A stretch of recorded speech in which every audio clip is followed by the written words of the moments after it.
Good morning. میں ابھی آپ کے ساتھ یہ شیئر کروں گا کہ ہم فاطمی نبینا فاطمۃ الزہرا کے صدقے جو ہم نماز پڑھتے ہیں، ہماری نماز کی نیتیں ہوتی ہیں، ہر رکن کی الگ نیت ہوتی ہے. اصل میں اس بات کو بہت ہی اچھے طریقے سے سمجھ لینا چاہیے. ہم اپنے جتنے بھی فالورز ہیں، ہمارے فاطمی ہیں، وہ نماز کے حوالے سے، اپنی نماز کی تجدید کے حوالے سے، بہتری کے حوالے سے ہم ایک دوسرے کو بات کرتے رہتے ہیں. تو اس میں یہ ہے کہ سب سے پہلے اس بات کو بخوبی سمجھ لینا چاہیے کہ جو صلاۃ ہے وہ ایکسرسائز ہوتی ہے پورے کے پورے باڈی کی، اور اس کے ساتھ ساتھ آپ کی اسپرچول بہترین قسم کی آپ کی جو برین ایکسرسائز بھی ہوتی ہے، وہ خاص طور پر آپ کی جو ہوتی ہے وہ نماز کے ذریعے ہوتی ہے. اگر اس بات کو آپ بخوبی سمجھیں گے تو ہماری جو پہلی نیت ہوتی ہے جب ہم نماز میں داخل ہوتے ہیں تو ہم یوں دونوں ہاتھ یوں کر کے اور ربی الاکبر کہہ کے نماز میں داخل ہوتے ہیں. تو ربی الاکبر کہہ کے جب ہم نماز میں داخل ہوتے ہیں تو جب داخل ہونے کے بعد سب سے پہلے ہم اپنا کلمہ فاطمہ پڑھتے ہیں. تو یہ لا الہ الا الرحمن و محمد رسول اللہ و نبینا فاطمۃ الزہرا. تو اس کو ہم جب کلمہ فاطمہ مکمل پڑھ لیتے ہیں تو اس کے بعد پھر ہم اپنی پناہ میں آتے ہیں. اعوذ بکلمات السمیع العلیم من الشیطان، تو یہاں تک پڑھتے ہیں. تو اس میں یہ ہے کہ جتنی بھی بیڈ فیکٹر ہیں، شیطان مین بیڈ فیکٹر، جتنے بھی دوسرے وسوسے آ رہے ہیں، بیڈ فیکٹر آ رہے ہیں دماغ میں، ہم اس سے پناہ میں آ جاتے ہیں. تو اس کے بعد پھر ہم پڑھتے ہیں. جب سے قرآن پاک کی ابتدا ہوئی تو اس میں یہ ابتدا میں اقرأ بسم ربک الذی خلق السماوات والارض، تو اس میں یہ قرآن پاک کی پہلی آیت ہے جو نازل ہوئی تھی، اقرأ بسم ربک الذی خلق. تو اس میں ہم اضافہ تھوڑا سا کرتے ہیں، خلق السماوات والارض. اقرأ بسم ربک الذی خلق السماوات والارض پڑھنے کے بعد پھر ہم فاتحہ پڑھتے ہیں. تو بہت ہی اچھے طریقے سے تو فاتحہ پڑھتے ہوئے الحمدللہ کہہ کے ہم وقف کرتے ہیں. پھر ہم پڑھتے ہیں رب العالمین، پھر الرحمن الرحیم، پوری کی پوری سورہ فاتحہ اس طریقے سے پڑھتے ہیں. اور اس کے بعد پھر ہم اس کے ساتھ اپنی سورہ فلق، خاص طور پر سورہ فلق ملاتے ہیں. قل اعوذ برب الفلق، تو من شر ما خلق ومن شر غاسق اذا وقب. اس چیز کو اچھے طریقے سے سمجھ لینا چاہیے کہ نماز بیسک ایک دعا ہے. تو جب ہم اس کے بعد اگر اپنے امام کے پیچھے ہوں، امام ہماری خاتون جو ہماری امامت جو کرتی ہیں وہ خاتون کرتی ہیں، تو ہم جب امام کے پیچھے ہوں تو پھر ہم رکوع کی نیت کر کے رکوع میں جاتے ہیں. تو رکوع کی نیت کرتے ہوئے پھر ہم پڑھتے ہیں علی الاکبر. تو علی الاکبر ہم جب پڑھتے ہیں تو پھر یہ کہہ کر علی الاکبر کی تکبیر کہہ کے پھر ہم رکوع کی نیت کرتے ہیں. تو رکوع میں پھر اسی طریقے سے سبحان ربی العظیم، کہ رب سب سے عظیم ہیں.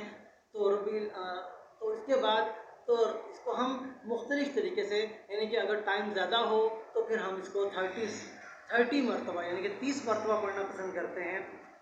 اگر ٹائم کم ہو تو سب سے کم ٹائم ہو تو پھر ہم اس کو 4 مرتبہ پڑھ لیتے ہیں.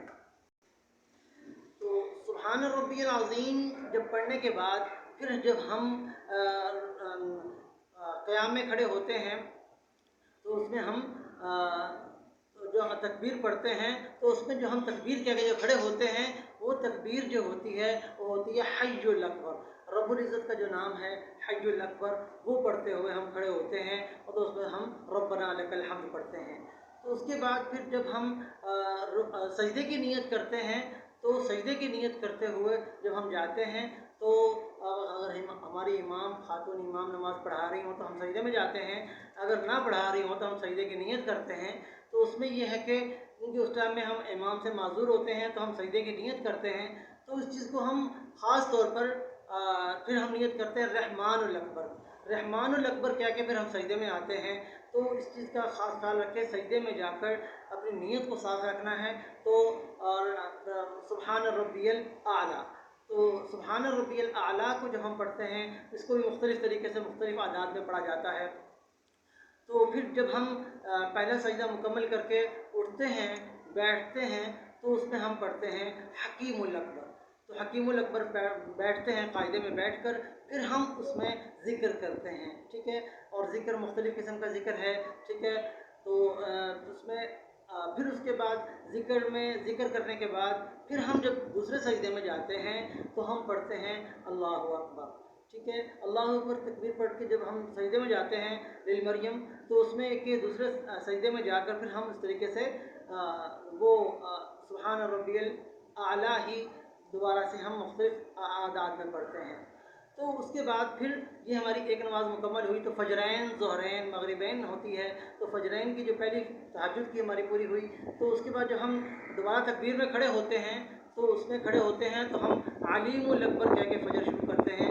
تو اس میں یہ ہے کہ علیم الاکبر پڑھ کے تو پھر اس طریقے سے جیسے پہلی رکعت میں ہم نے کلمہ پڑھا تھا، تو اس طریقے سے کلمہ فاطمہ پڑھ کے لا الہ الا الرحمن و محمد رسول اللہ و نبینا فاطمہ الزہرا تو نیت کرتے ہیں. اور بعدها سلسلۃ المسلسل فیہا النساء و نبیات. تو اس میں یہ ہے کہ ان کی ارواح ہمارے ساتھ ہر جگہ ہوتی ہیں. تو نبینا فاطمہ الزہرا کی روح کو ہم صبر کرتے ہیں اپنے ساتھ. تو صورت میں لاتے ہیں تو پھر سورۃ الفلق ہی پڑھ سکتے ہیں، نہ ہو تو سورۃ الناس بھی پڑھی جا سکتی ہے، قل اعوذ برب الناس بھی پڑھی جا سکتی ہے. تو اس میں یہ ہے کہ ہم پھر ہم جب رکوع میں جاتے ہیں تو اس ٹائم میں تو خاص طور پر ہم اس چیز کا خیال رکھتے ہیں، جس طریقے سے ہم نے نیت کی تھی علیم الاکبر کہہ کے ہم نے نیت کی تھی، تو ہم نے اس کے درمیان میں صورت ملائی تھی. تو اب ہم جب رکوع کی نیت کرتے ہیں یا امام موجود ہوتی ہیں تو رکوع میں چلے جاتے ہیں تو ہم پڑھتے ہیں عظیم الاکبر. تو عظیم الاکبر میں رب العزت کا اس نام کو ہم پڑھنے کے بعد، ہم تکبیر پڑھنے کے بعد جب رکوع میں جاتے ہیں عظیم الاکبر، تو اس کے بعد پھر سبحان ربی العظیم کو متعدد بار پڑھتے ہیں. تو سبحان ربی العظیم کو متعدد بار جب ہم پڑھتے ہیں تو اس کے بعد پھر جب ہم کھڑے ہوتے ہیں قیام میں، تو اس میں پھر ہم کھڑے ہونے کے لیے پڑھتے ہیں حق الاکبر، کیونکہ قرآن جو ہے وہ من الحق، تو اس میں یہ ہے کہ حق الاکبر کہہ کے پڑھتے ہیں حق.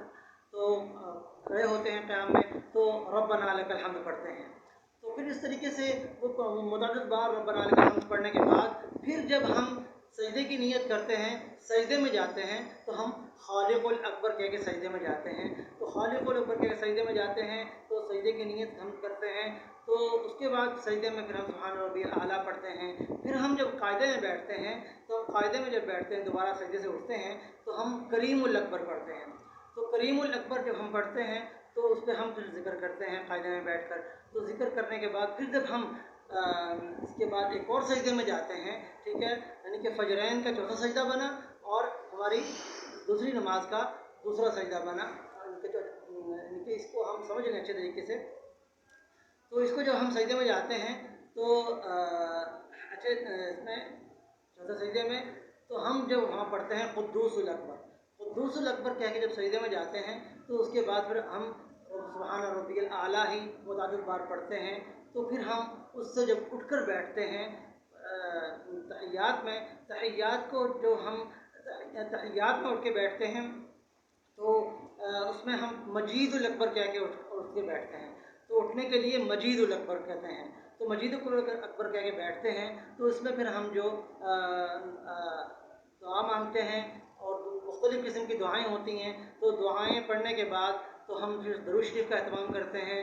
تو ہم یا ربی انت ربی صلی علی محمد آل ابراہیم صلاۃ تنجینا بها من جميع الاحوال والآفات وتقضي لنا بها جميع الحاجات وتطهرنا بها من جميع السيئات وترفعنا بها عندك اعلى الدرجات وتبلغنا بها اقصى الغايات من جميع الخيرات في الحياه وبعد الممات ان ربي على كل شيء قدير. تو یہ پڑھنے کے بعد پھر قرآن پاک کی آیت رب اجعلنی مقیم الصلاۃ ومن ذریتی ربنا وتقبل دعاء ربنا اغفر لي ولوالدي وللمؤمنين يوم يقوم الحساب پڑھ کے تو ہم دعائیں مکمل کرتے ہیں. تو ہم نے سیکنڈ لاسٹ جو ہماری دعا ہوتی ہے وہ ایمان علیکم ورحمۃ الرحمن ہوتی ہے، اور جو ہماری لاسٹ دعا ہوتی ہے وہ سلام علیکم ورحمۃ اللہ نبینا فاطمہ الزہرا وبعدها سلسلۃ المسلسل فیہا النساء و نبیات، یہ کہہ کے ہماری